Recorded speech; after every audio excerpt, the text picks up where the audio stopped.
Vast am I. Hello, and welcome to this special edition, I suppose you could call it, a one-off programme on Manx Radio. I'm Dollin Mercer, and this is The Cut of the Turf. Please do forgive the crackle in my voice, that is. When I was growing up, we always had an open fire at home, for as long as I can remember, really.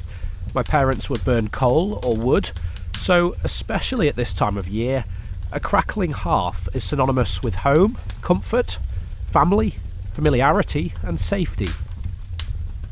But traditionally on the Isle of Man and elsewhere, something else would have been the fuel of choice. You might know it as peat. I went along to the Manx Museum to find out more about something I knew very little about. Yvonne Cresswell is Curator of Social History with Manx National Heritage. What's interesting is that on the island it would always be referred to as turf. So people would go turf cutting. And the reason why turf was so important as a fuel source and why people were going out on an annual basis to cut turf was because there's no naturally occurring coal deposits on the Isle of Man. So in a lot of places around the British Isles, people in the 19th century, even in small cottages, would be having coal fires. And in particular, so quite early on, they would be having a proper fireplace, a grate of some form, and a kitchen range. So even in a small cottage in the early mid-19th century, you would find a cast iron kitchen range, and people would be cooking on that. In the Isle of Man in the mid-19th century, most places would still have a turf fire that they cooked on. So you would have this sort of open hearth, cooking in the chollock, the big open hearth, whether it was a farmhouse or a kitchen. And that's because if you wanted a coal fire, you needed, and that's for kitchen range or whatever, you would need to have both the disposable income, the money, to be able to buy the coal, and you'd also need, more importantly, logistically, to be near a harbour like Castletown or Douglas, so that when the coal boats came in from, let's say, Whitehaven, whatever, you could go down to the quayside and get coal. So for the majority of the island's population, coal was both too expensive and it was too far to literally cart it. So it wasn't a reliable fuel source for the majority of people. So instead, cutting turf was both free because you went up to the turberies, which were kind of common land where you could go and cut turf. So it was a free fuel source, and it was just in terms of your time and labour to cut it. But then there becomes a point through the 19th century where actually your time is more valuable. You've got the money to be able to buy coal, and there are now increasingly reliable sources of coal. So you have coal merchants and you can have coal delivered. So by the sort of 1900, most people have, in a sense, converted from having open turf fires and that type of cooking into having a kitchen range, having a grate. And unlike a lot of places in Britain where, if you couldn't have afforded coal, you'd be burning wood on the Isle of Man until really in the 20th century, the planting of the plantations. Wood was such a scarce resource on the island, people wouldn't be burning wood. So as I say, for the majority of people, for much longer than elsewhere, a turf fire was what you cooked on. It provided your heat. And in a sense, in the depths of winter in the evenings, the light by which you might be doing sort of some jobs at the fireside, at the side of the chollock. It's interesting. So it's almost like an availability thing, I suppose. It's what people had at their disposal. Was coal perhaps seen as maybe almost even a status symbol, do you think, to begin with, perhaps, for those who were in a position to use it? I would imagine so, because it's expensive and it's imported.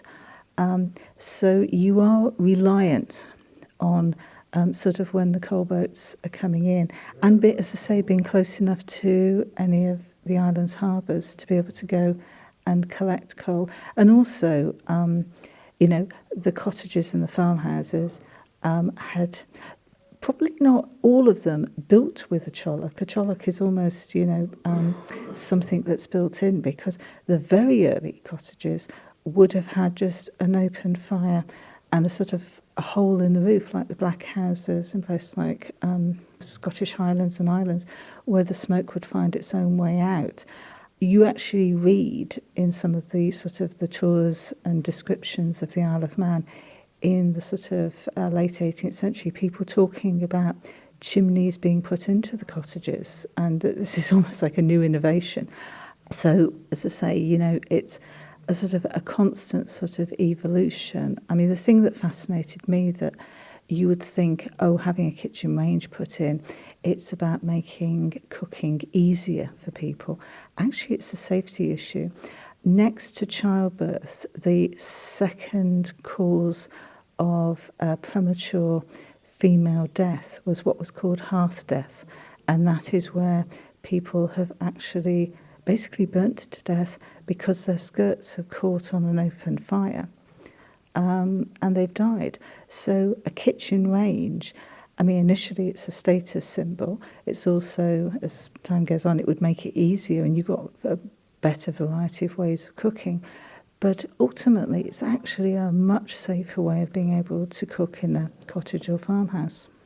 You mentioned a bit about what was probably quite a time-consuming and labour-intensive process to go and gather this fuel source, which became maybe quite an important part of people's annual cycle, I suppose, if that's the right terminology. It would just be part of the sort of the year-long series of work for crofting, farming, the rural communities.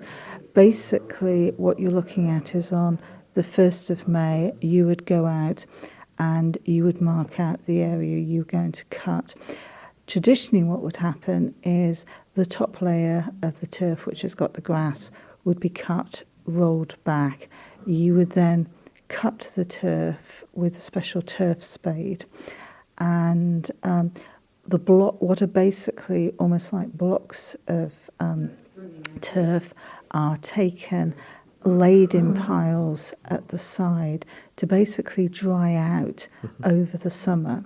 And then after the harvest, you would go back up onto the hills and collect your piles of turf. What would also happen is that whole kind of communities would go up into the hills in May to actually cut the turf together, and then after the harvest to go and collect the turf. And the idea was that you would cut enough for yourself for the year, but you'd also cut extra, which meant that maybe a young widow with children, she would get a turf for her fire. So it's almost like a socialist exercise, isn't it? Well, it's the fact that you're cutting enough for yourself, but you're also looking after other people. So for the elderly in your community, and for those who, for whatever reason, are not able to go out and cut their own turf. And you read accounts in the Folklife Survey, the oral history survey we have at the museum, that it was very much seen as a sort of a communal activity, that everyone would go up, and everyone in a sense had their role. So I suspect that the elderly people and the people who couldn't cut turf would be there preparing all the food for people to take up into the hills, and sort of everybody would go up, so children would go up, and people talk about this sort of great sort of communal spirit of everybody in the community working together. Tell us a bit more about the specific tools that were required. You spoke about the kind of special spades. Now, crudely, in my imagination, they're sort of quite long and thin, are they? That's it. Basically, it's a very long, thin wooden handle, and then the metal part is, if you can imagine, a flat sheet of metal which has one edge sort of folded up so it creates a right angle, and basically that's to create the blade with which you cut your blocks of turf. Now, what's interesting is, depending on where on the island you're going to cut turf, is how you cut it. So you'll see in a lot of turberies in the island that people are actually cutting horizontally into a sort of almost like a bank of turf to take out the blocks of turf to put to one side to dry. But if you're up in the curraghs, there you actually stood on top and you're digging down. And it's because the consistency of the turf is quite different. And there's a wonderful description that up in the Ballaugh curraghs, it was like black mud. Even with the sort of the drier turf that is sort of dug horizontally, if you were to actually take that and cart it back home, you'd be carting an awful lot of water. So better to just let it dry out over the summer. So that's why they sort of left it in the hills, Yes. is it really? So it's basically, it's drying out over the summer, and the weight will be a lot less.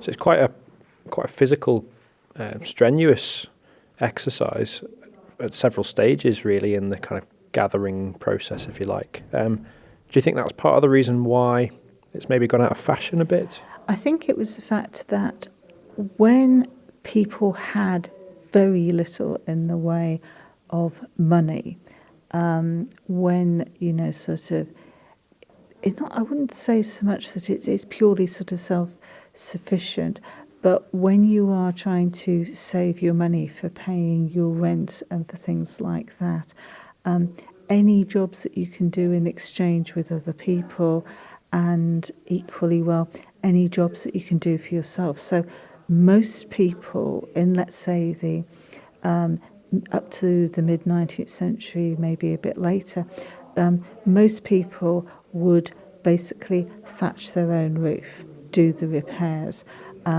They would do their own whitewashing. They would do and go and collect their own fuel, because they didn't have the money to pay somebody else. But when it becomes a point when actually your time has value, then suddenly it's a case of actually it's cheaper to pay somebody else to do something and not have to do it yourself.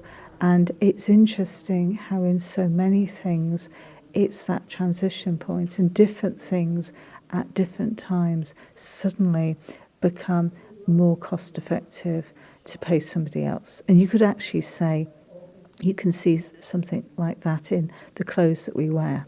A few generations ago, it was cost effective to buy the fabric and make your own clothes.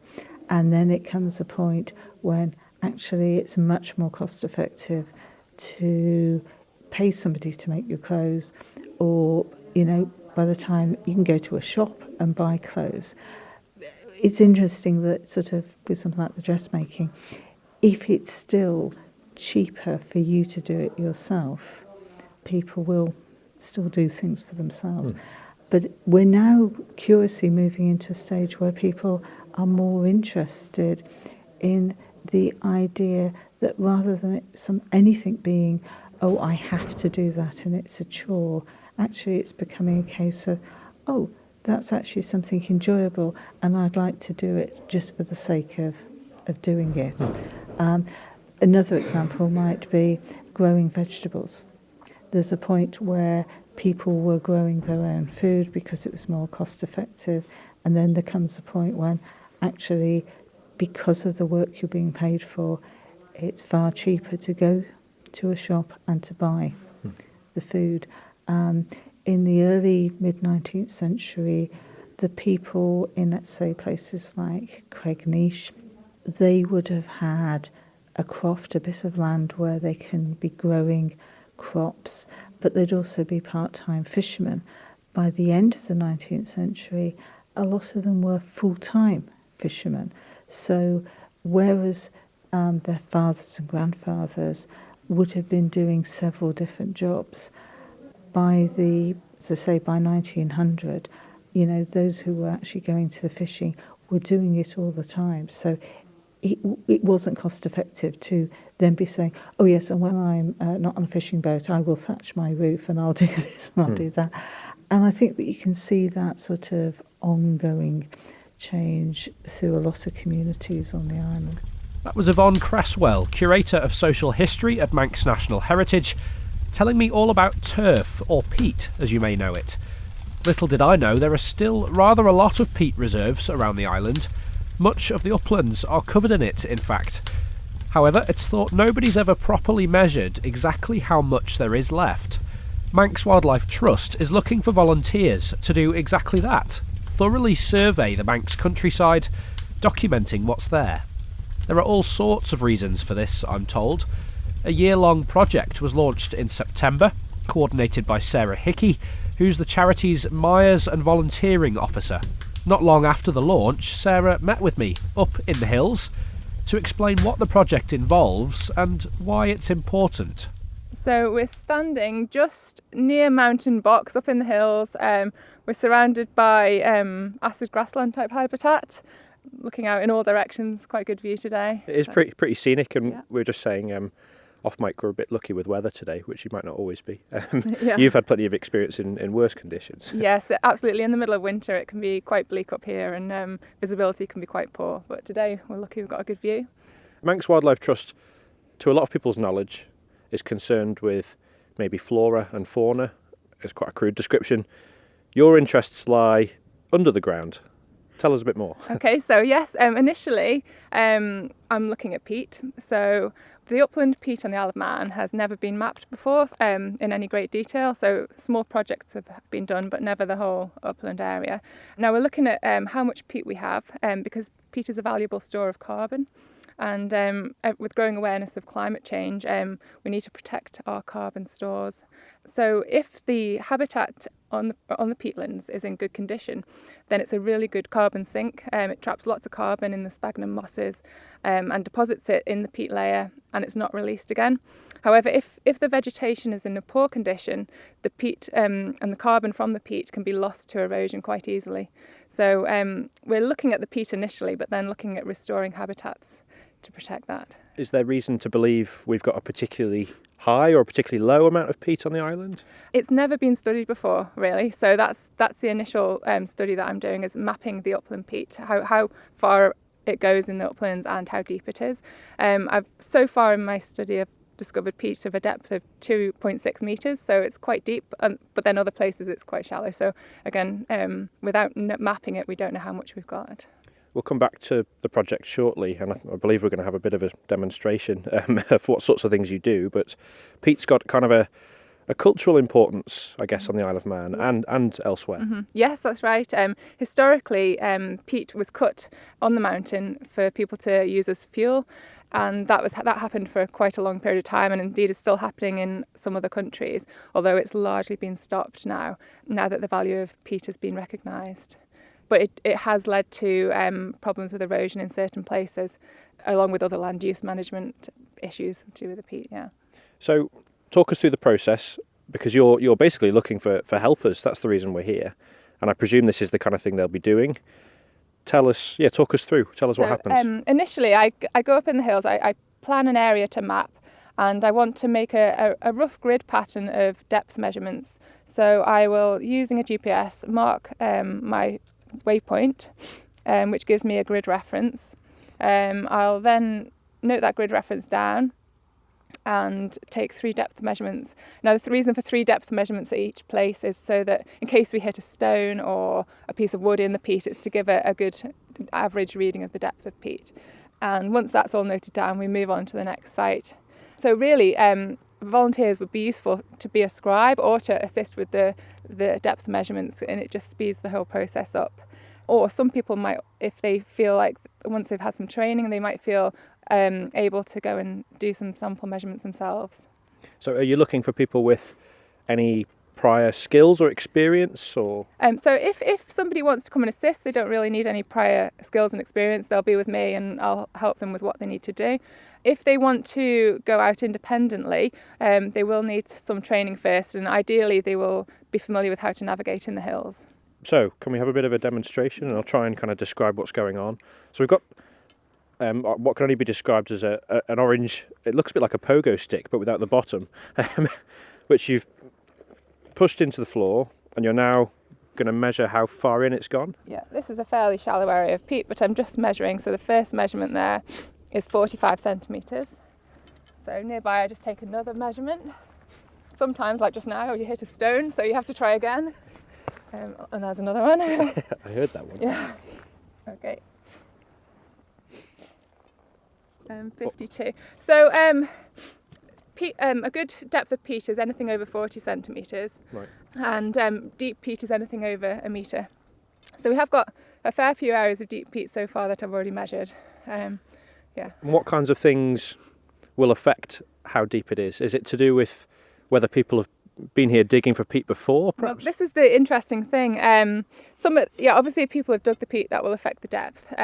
But a lot of it's to do with the vegetation that was around when the peat was being formed. So a really good vegetation habitat would be blanket bog, with lots of sphagnum mosses. They create a really acidic water table, and so they don't decompose very well, and they form peat, so it just builds up gradually. Mm-hmm.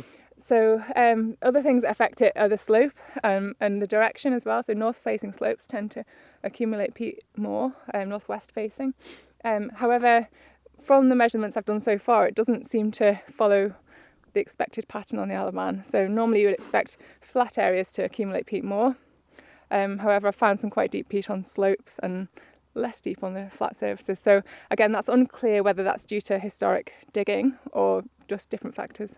So we've spoke a bit about where we are now, just, I don't know, west of, I've lost my bearings, west of the mountain box, I guess. Yeah. So we're facing vaguely in the Irish direction. Yeah. What sorts of areas have you covered already? So at the moment I've covered the majority of Snaefell, most of Benny Pot, Mulligar, and I've started on Clacker as well. So yeah, I've done a fair few areas, but there's a huge amount of ground to cover still. Where would your areas of focus be next? So I'm going to continue on the area looking west of Mountain Box here, and also along the North Burrell Ridge. And then I've got some areas west of Windy Corner. Yeah, west of Windy Corner to cover down there. I've set you off now, this is terrible. So if people are keen to come and help, how do they get involved? So they could send me an email, and I will give them some details, see what days and times they're available. I'm hoping soon to run a weekend session for those who do work full-time during the week, so they can get involved either with just assisting or with being trained to go out independently. And what kind of timescales are you looking at for this project? Are there any aims? At the moment, the funding is for a year, so I'd hope to get most of the mapping done within a year. In terms of looking at the restoration, that would hopefully need further funding and therefore a longer timescale, because it's a huge project. Yeah. So where did the idea come from, and how's it been funded? So initially I approached DEFRA to see if they had any projects that needed to be done, and along with DEFRA and Manx Wildlife Trust, I initially began voluntarily doing this project, and then we received funding from Manx Lottery Trust, so I could do it on a larger scale and complete it hopefully within a year. What are the aspirations for what this research could inform? Okay, so initially we'd like to know how much carbon is stored in the uplands, and then we'll do a habitat assessment to see which areas are suitable for habitat restoration, and also looking at blocking all the drainage channels that you can probably see over the hills if you look carefully. Lots of drainage channels that were dug to dry out the land for agriculture. We could actually look at which ones are suitable for blocking, so that we can re-wet the landscape and have the good habitat back, which also have benefits for biodiversity as well. Is this almost like a rewilding exercise? To a certain extent, yeah. It's trying to reduce the effects of the drains which have dried out the landscape, and bring back the natural boggy vegetation that actually formed the peat in the first place. Is there any reason to believe there's been an impact on ecosystems as well? Yes, at the moment a lot of the landscape is acid grassland and heath up here, which do provide habitat for lots of different species. However, if you have more of a mix of habitats such as blanket bog and fen and stuff like that, then you will get a wider range of biodiversity. It also provides services. Once you have a good habitat, it can provide other services such as flood management. So the sphagnum and the blanket bog vegetation will hold onto the water rather than let it run off the hills and cause flooding, reduce the chance of wildfires in the hills. And it can also provide cleaner drinking water into the reservoirs, so that it needs less treatment down the line. So what seems like a fairly straightforward procedure has a fairly multifaceted impact on all kinds of things. Absolutely, yeah. That was Sarah Hickey, the Mires and volunteering officer at the Manx Wildlife Trust. We were speaking around the middle of September, in much milder conditions, somewhere near the mountain bogs. If you'd like to find out more about the project she's coordinating, you can head to the charity's website, manxwt.org.uk. Thanks for listening. Take care.